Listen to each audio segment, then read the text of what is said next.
Hey everyone, how's everybody doing? I'm Rajat Kumar. I'm a computer science master student at UIC, and this video is basically the demonstration of homework 2 for CS-441, which is Cloud Computing Objects course. So let me first start by moving my log generator project into the EC2 instance. So right now, as you can see, I have opened up my AWS console. Here you can see my name on the top right corner here, my net ID. So let me first start with the EC2 instance. So I already have one instance running. I'm gonna be demoing this instance, but I can show you how to create another instance. So you can just click on this launch instance button.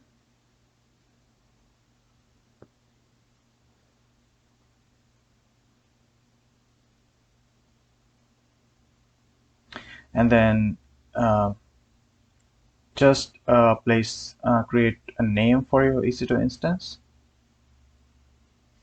Select the EC2 instance type.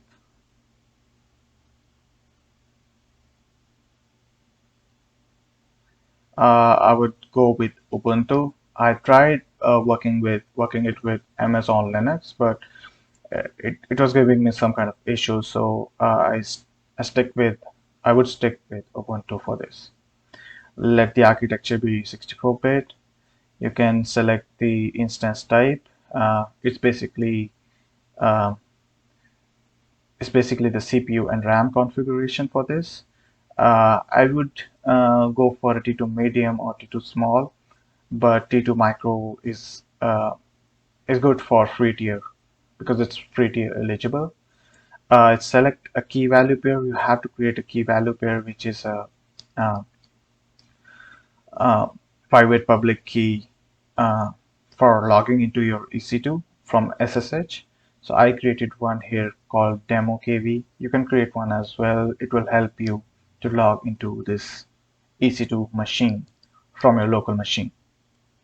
So once you select that, you can allow SSH traffic from anywhere if you want to connect it from anywhere. But if you just want to connect it from your machine only, then you can select my IP over here. And if you check these boxes, allow HTTPS traffic from internet and HTTP traffic from internet, that would be helpful if you're setting up a server on EC2 instance, because that then it would accept those HTTP requests from outside world.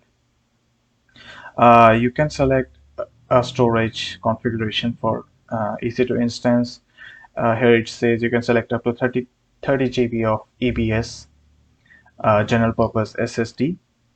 So just take that 30, and I think this is already GB2 general purpose SSD. You can select general purpose SSD 3 as well, or other SSDs as per your choice.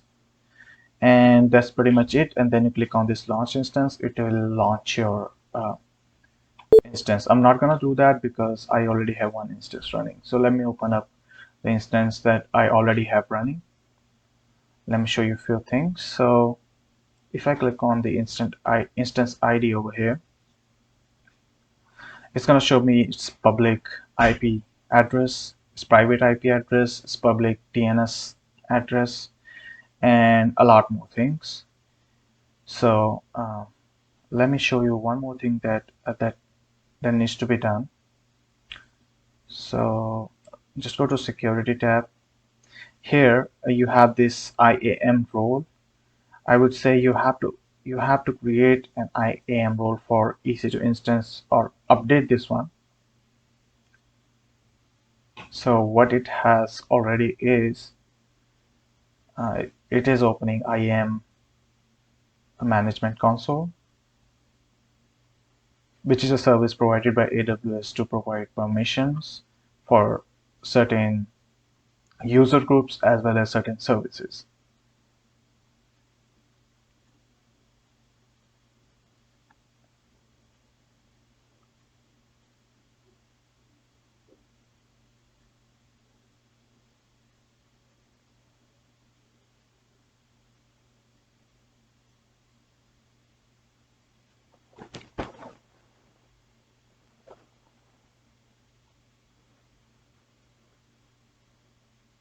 So basically, when you open up this IAM role section, when you're launching a new instance, you would not see any policy attached over here.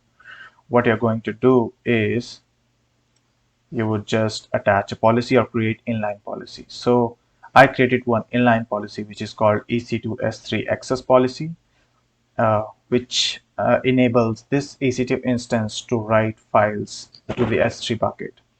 So if you want to attach a policy to this role, you can just click on that inline policy. Now I'll just show you the steps how to add this policy. You're gonna see this page. You're gonna select a service. So I want access to this S3 service, which is simple storage for cloud that AWS provides. So just select S3.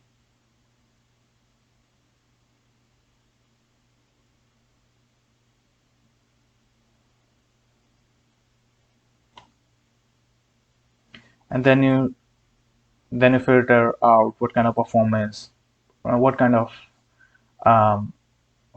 operations you want this EC2 instance access to S3. I want write access, so I'll click on write one. Oh, I accidentally clicked on read. Let me click on write again. So the function that I'm using in my code, which is going to be inside the EC2 instance, is S3 client dot put object. So I'm just going to find put object here, select this one. So once I'm done with that, and then what you're going to do is select attach a particular resource that you want these permissions for, and you can simply add the ARN of this resource. In this case, it would be the bucket. So enter the bucket name here, and you can enter the name of the object you want the permission to access to. I would just click this any checkbox over here, which would give me the right access, the access to perform this put object operation on any object on that particular bucket. Then you click this add button, and then you click review policy, and that policy, there will be another step after this review policy, which will be add tags. Just skip that, click on create policy, and that policy will be created. So I'm just going to skip that because I already have a policy attached to the EC2 instance. So that's pretty much it from this. And now I will connect from my machine to this EC2 instance. So for that, I already have few command lines opened up. Let me just open them up.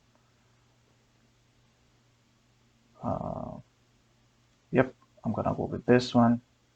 So in this exact location, there is the demo kv.pem, which is the private key file that's going to authenticate to log in into the EC2 instance.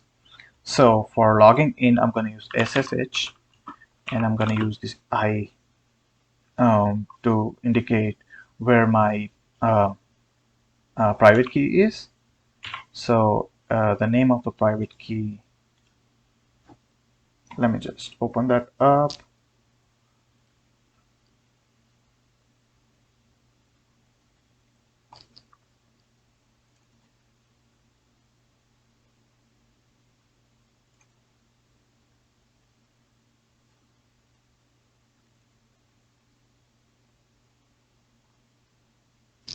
So the name of private key file is demo kv.pem. So this file is actually provided to you. This gets automatically downloaded from AWS when you create this key value pair.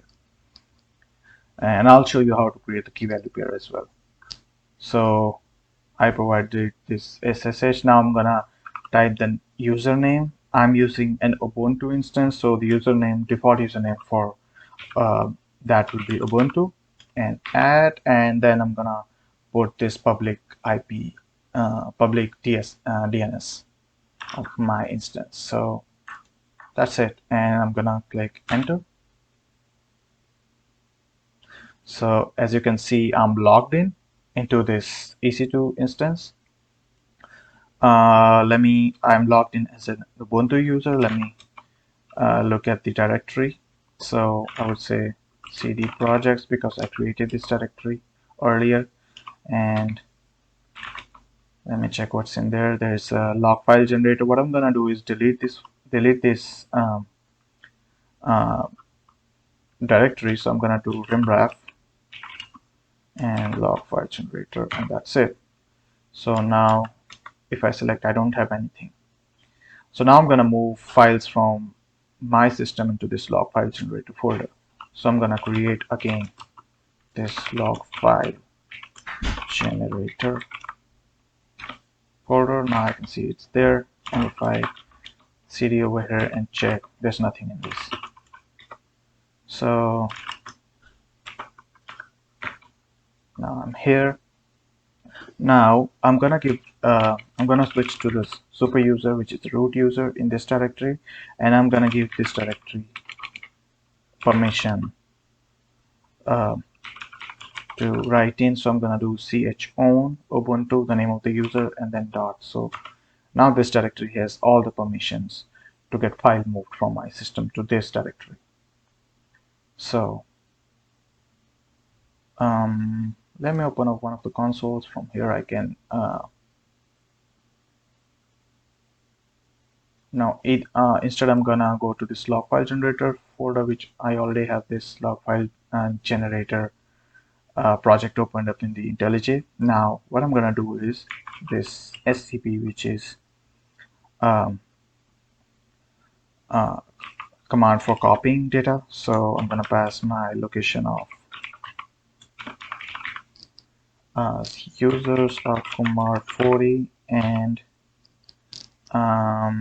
yeah, I'm gonna pass it the demo key value .pem file. So this is for authentication, and let me check if I already have done this command previously. Yep. So basically what it does is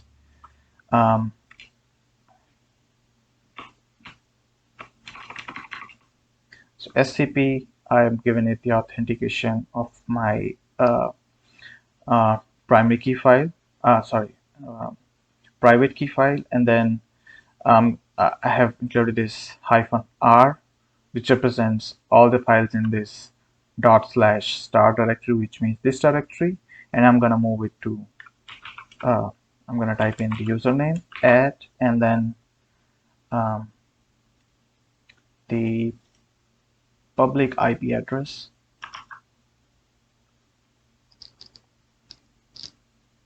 and oh,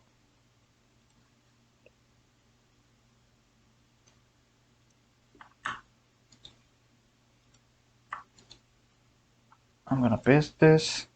So now I have this, and now I can check which was the so the directory is home ubuntu projects log file generator. So I'm gonna do home. Let me check again.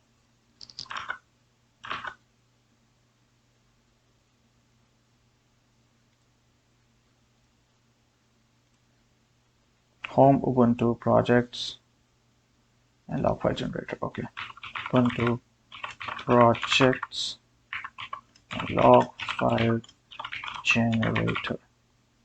So once I enter this command, you can see all the files getting copied. You will see the progress here. So once it's done, I'm going to check this.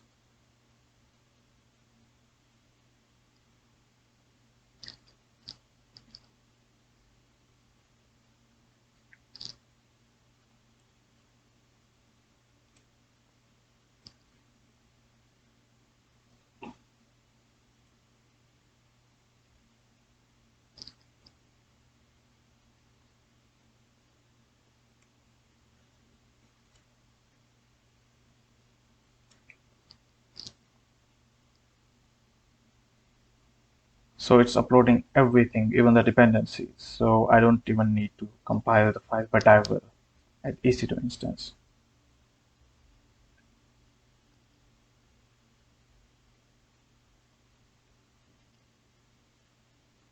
I even created one assembly file in case somebody wants to build a jar file uh, and basically execute the jar file.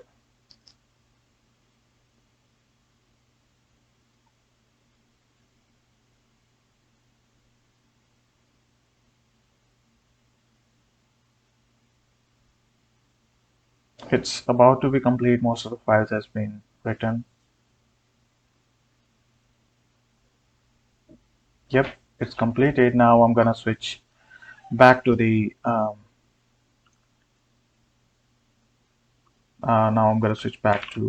Ubuntu user. Now let's check if this has file. It has all the files I've copied from my local machine to this one.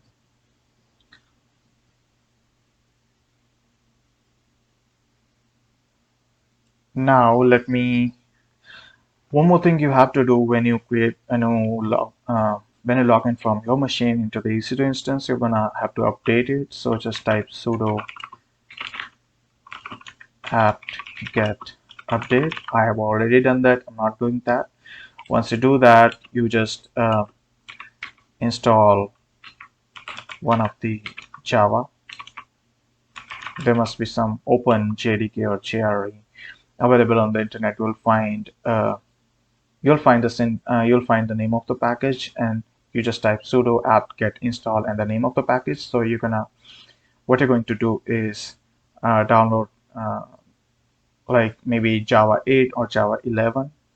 You can download it from OpenSDK or Amazon JDK version of them, and then you can also install Scala and SBT.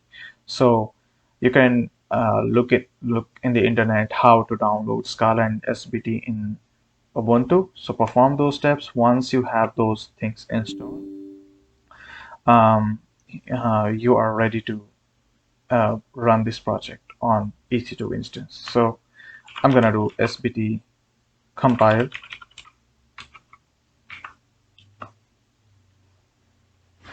It's basically the compilation step for my project.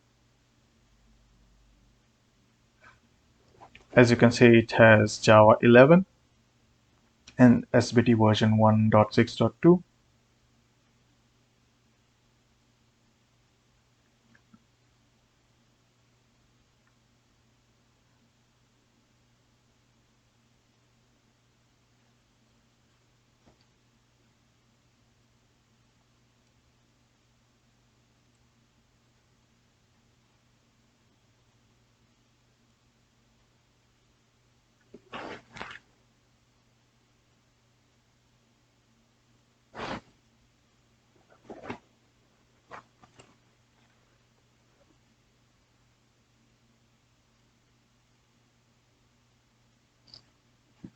So now this step is done, and let me run this project, SBT run.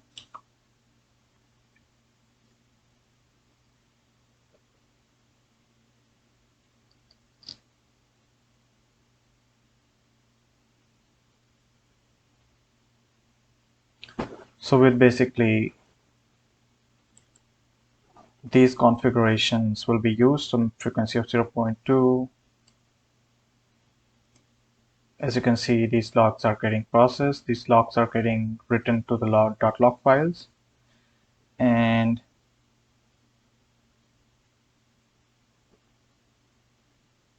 at the end they would get uploaded to this bucket, which is Rajat CS-441 HW2, which I created in S3, and they will be uploaded in the log directory. There will also be a hash table file generated once all these logs are generated. I will show you, and that file will also get created in S3 bucket. So this is probably going to take a little bit of time. So I'm going to pause this video until this processing of these logs is completed. So the log files has successfully generated, and hopefully they are pushed to S3 bucket. So let me just do an ls. There is a hash table.txt file, so I would assume that this this hash table and log files are pushed into S3 bucket. So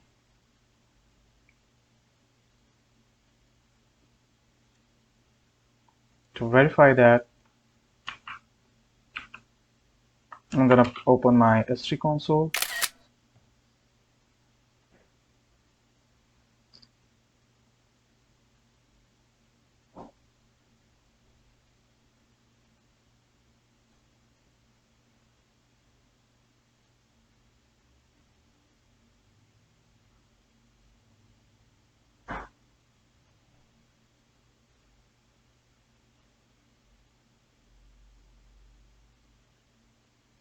So as you can see, there is a hash table and log file.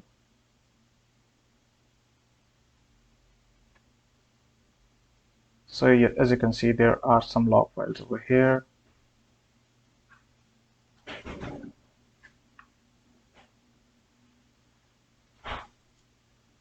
And this hash table file as well that has been uploaded uh, at this time, which is like around this time as well. So it's uploaded right now. Now the part for log generator is done, and what I'm going to do is explain how the Lambda function works. So let's move on to processing these logs using Lambda function. This Lambda function is written in Scala. There's not an actual Scala runtime available in AWS Lambda. So what I'm doing is generating a fat jar file, and I'm using that fat jar file to be an executable in Lambda function. So what I'm going to do is just do an SPT assembly.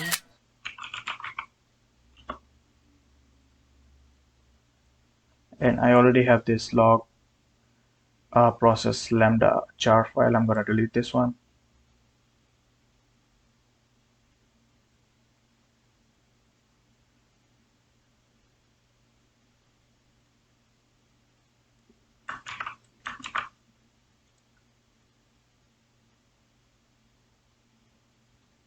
My computer has been real slow from last night. I don't know why, but please bear with me.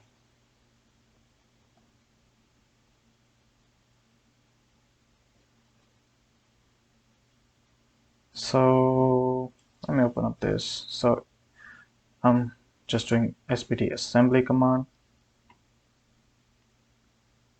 Let me also open up the project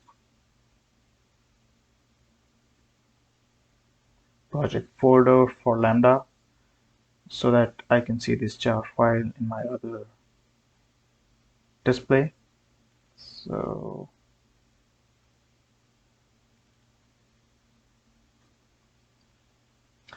once this SPT assembly is done generating a jar file, I'm gonna upload it to S3 bucket.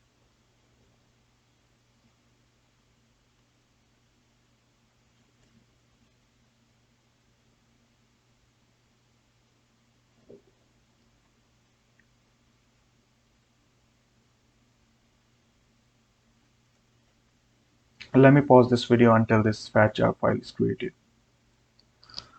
So now generating the jar file is complete. So I'm gonna open up S3 and I'm gonna move this jar file from my machine into this over here.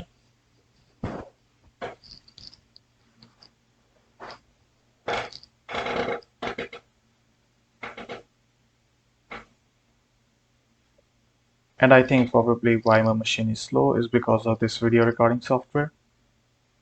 I'm going to upload this. So now it's uploaded.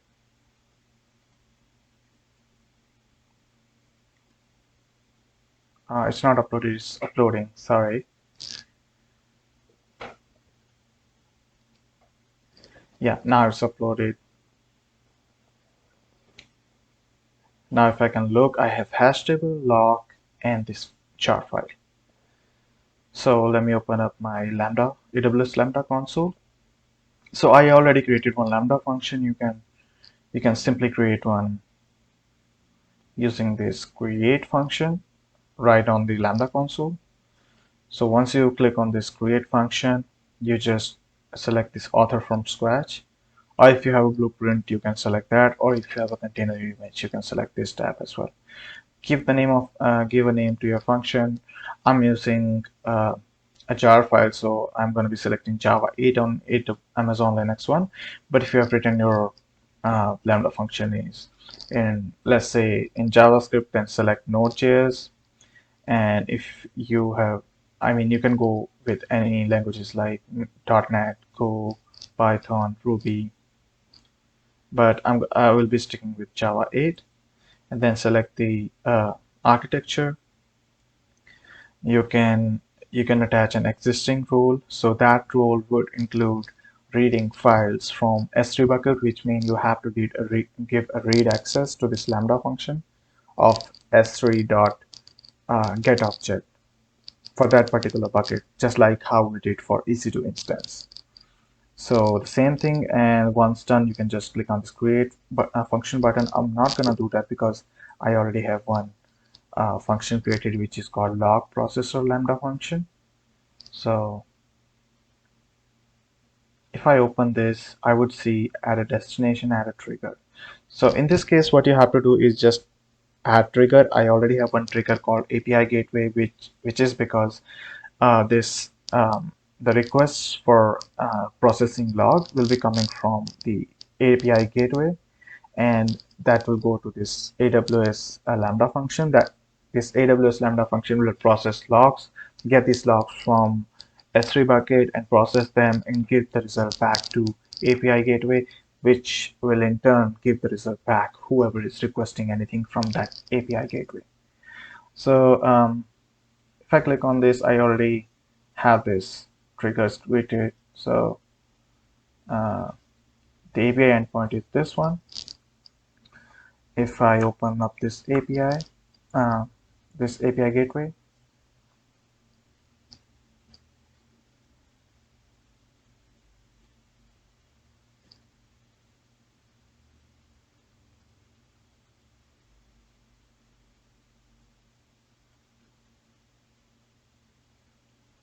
I already have one function get. So let me open a method request. So it actually accepts query param, which are date, interval, and time. All of them are required, nothing else. And this is pretty much all about this API gateway. And um, let me open up this code section. And what I'm going to do is upload from S3, right? Because I've uploaded my jar file to S3. And I'm going to give it the path in S3 to this jar file. So this is this is the path to jar file in S3. So I'm going to click save.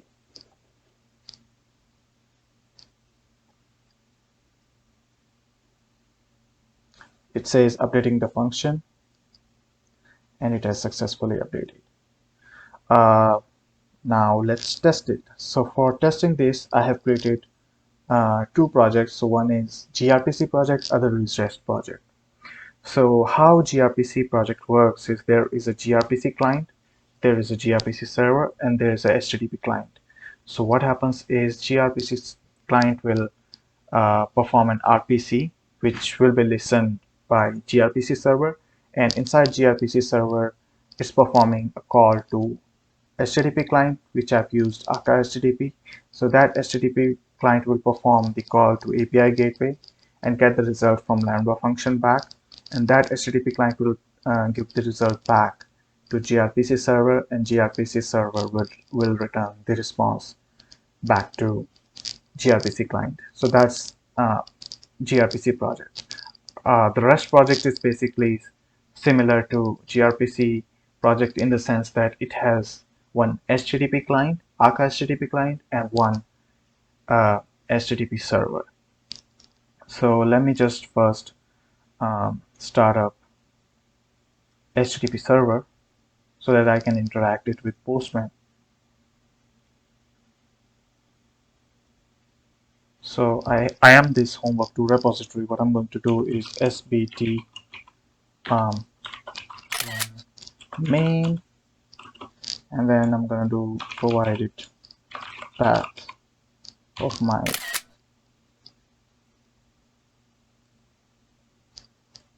um, server file, which is let me just check real quick. So it's log processor rest server. Yes, so log processor rest server. Once I select that, it should be calling this the main function that's written in this server file, and I can show you the configuration as well for this one. So the port here is 8080 and host is localhost. It's going to interact with this API gateway, and it's going to expose one method called process logs, or one URI basically. So I'm going to selecting that.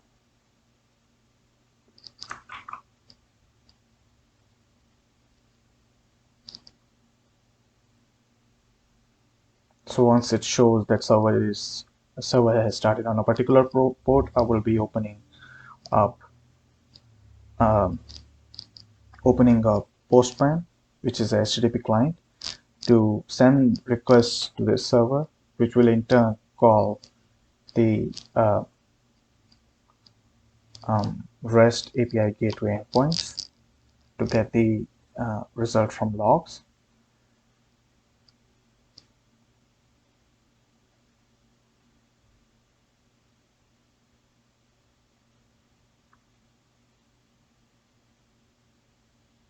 So it's first doing the compilation step. Let me just pause the video. As you can see, the server has started on port 8080. Let me open up Postman client.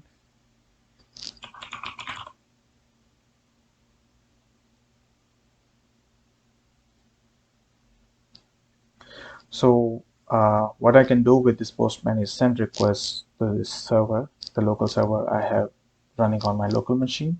So let me just check the data in log files. So I'm going to be using this date 2022-10-30. So there are multiple logs for this date, and that's why we have this hash table file. So let me just show you contents of this hash table file real quick.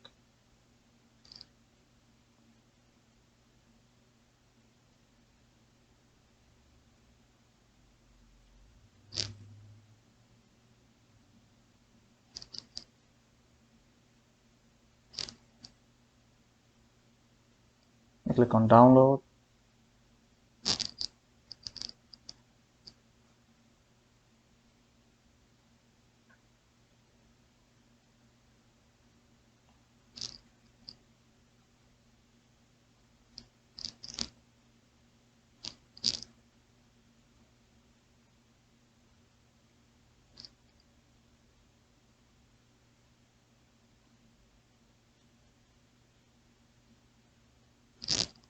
As you can see, this hash table file, the entries are like this. So the date will be the key, and there will be an arrow after that. So there are two dates actually in logs. There's 28th October and 30th October. And it will have all the log files, and how it consolidate them is by start time of the first log and the end time, which is the time of the last log, and the file name is this one, and other file that belongs to the same date will be separated with this comma, and again start the time stamp for first log, and then timestamp for last log, and then file name, and so on. And the next entry will be for the next date. So this hash table file will be relatively very small as compared to the number of logs generated in each log file. So reading this file would almost result would almost be done in like constant time. So that's no issue. So I have opened up my Postman in another window. Let me just open this up. So I already had one call created. So what I'm going to do is in the query parameters, I'm going to pass this 30, and let me check the logs that are generated and pass in some value from that log so that it would make sense. So I think let's go with this one this time.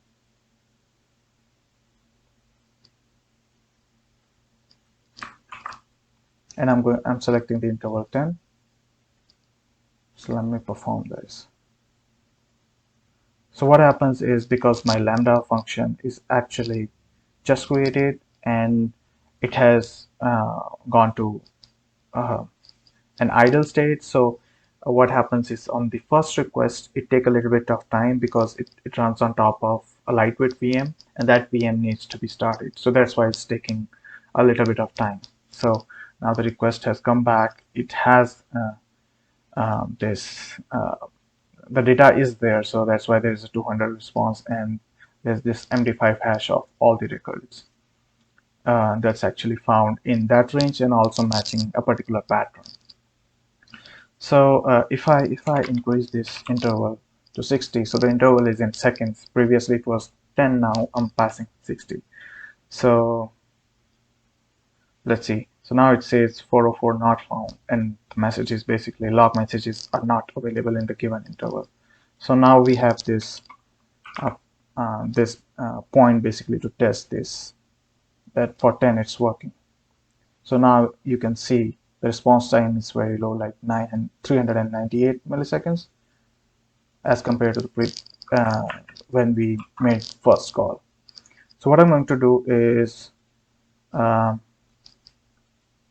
go to my homework 2 and replace this time with the one we processed, right? So now my client programs are actually going to use this time in order to make calls to the server. So I already have one server running.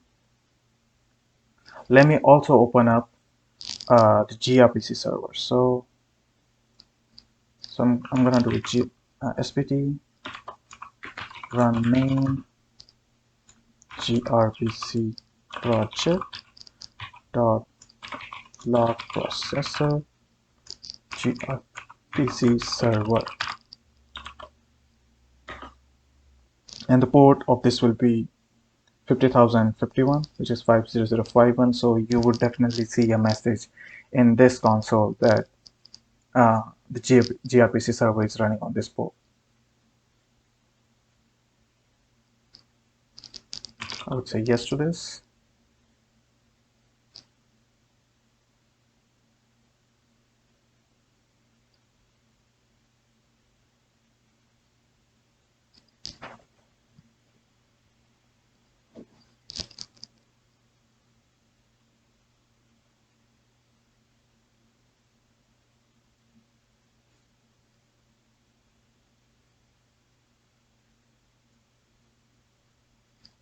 Let me pause this video until this gRPC server starts up. As you can see, the gRPC server has been started at port 50,051.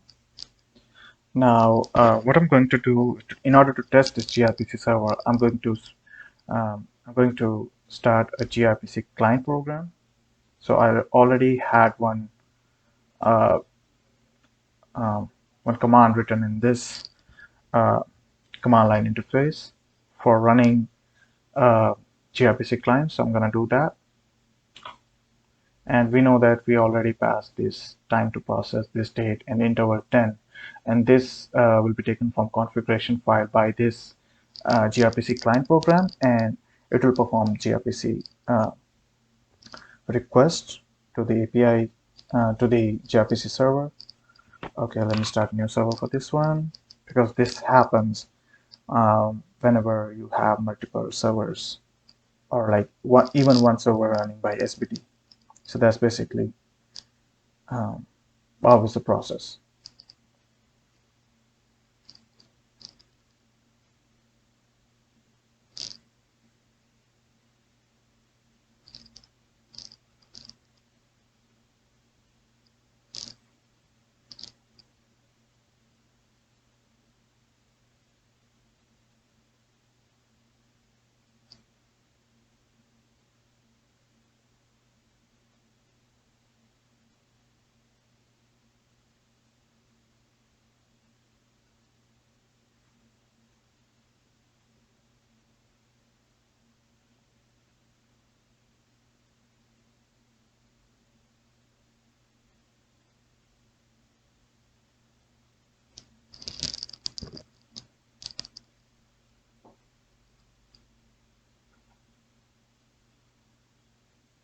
Now it's running the client program after doing all the build and uh, all other things just before running this program. So please bear with me if it's taking a lot of time.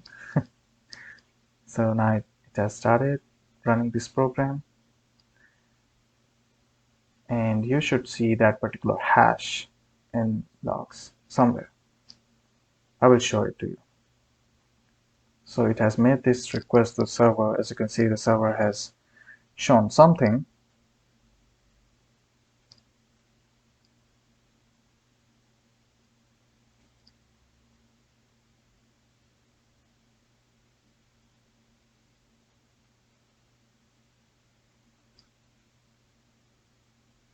And I think because Lambda function, the VM for Lambda function has stopped again, so this is performing the call again.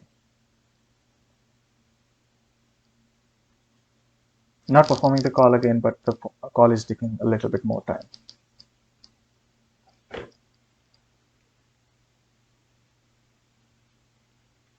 Oh man. Something happened.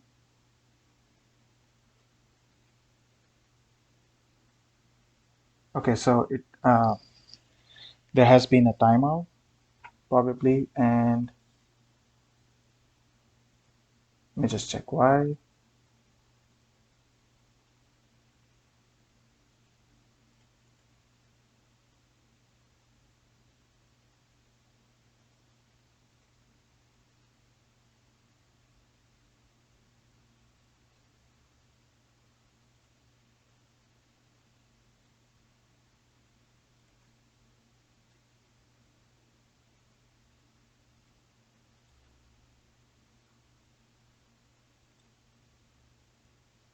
So let me again perform this client call back to server.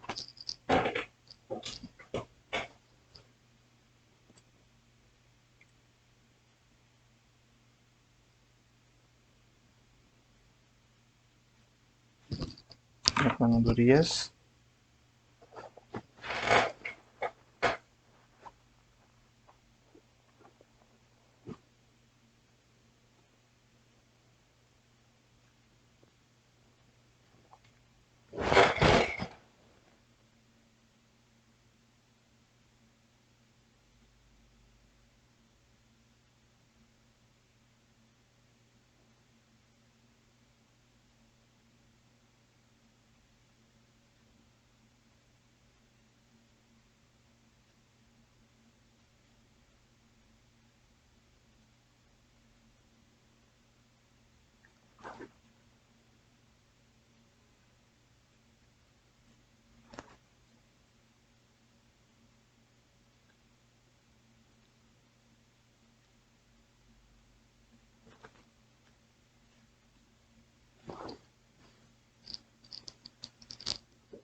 Again, it's running the client program now.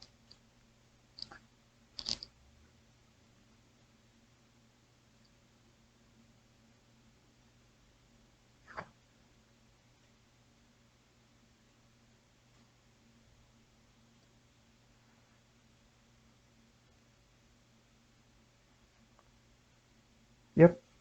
So as you can see, the response came. It says gRPC server response, this hash with status code 200. So there is a 200 over there. And now let me just start the REST line, which is like another program I created using Arca HTTP. So that will perform call to the REST server that I created in Arca HTTP. And the REST server will again trigger an HTTP call to REST API gateway, which will process these logs, getting the result back from Lambda function. So let me do that.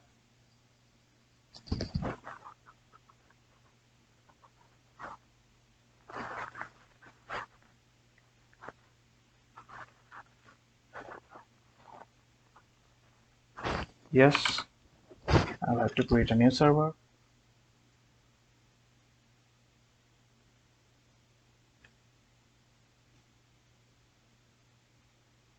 it's gonna do all the steps again. So it's gonna take a little bit of time before it actually runs that program.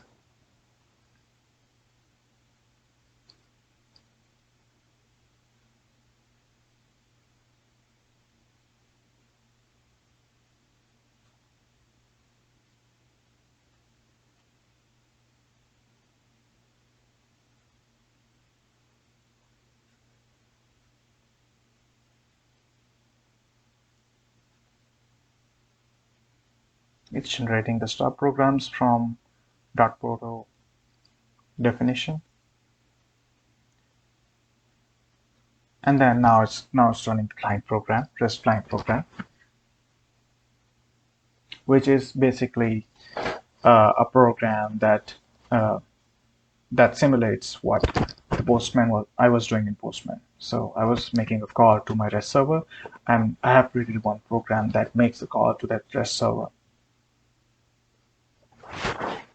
So we would definitely see the same result starting with 6.9 and ending with PC. As you can see, you get this result here, starting with 6.9 and ending with PC.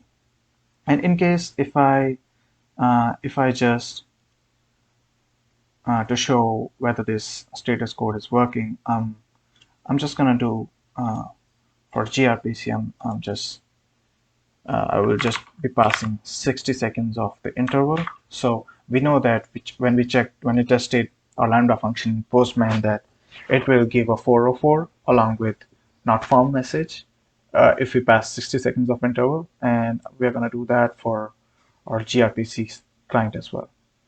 So here we go. We have gRPC client running, and I have changed my configuration file. I'm going to run the gRPC client again just to show that 404 messages are also received by gRPC client.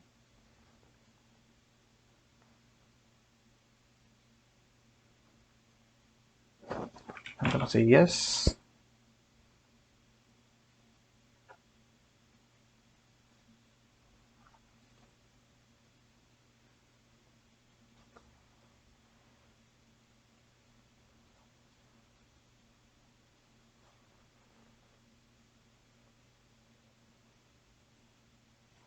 So since I'm using a timeout of 20 seconds, and in the first request that we made, within 20 seconds, the response did not came. So that's why client program showed us that because the Lambda function was just, the VM for Lambda function was just spinning up and taking a lot of time, even more than 20 seconds. So that's why. But for second call, it did work.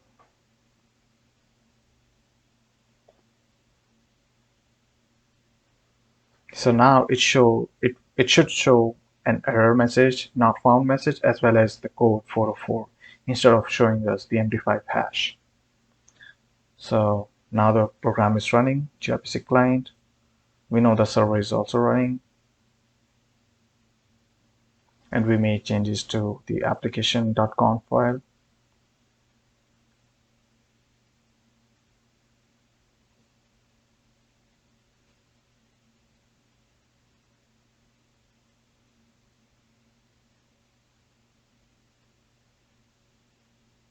So the call is successful, and the result we got back here is gRPC response. So the response came is log messages are not available in the given interval with status code 404.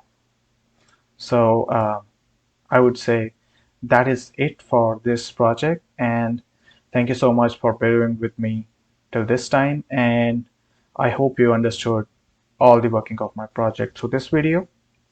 So thank you so much and have a great day. If you like this video, please like, or you can subscribe. Thank you so much.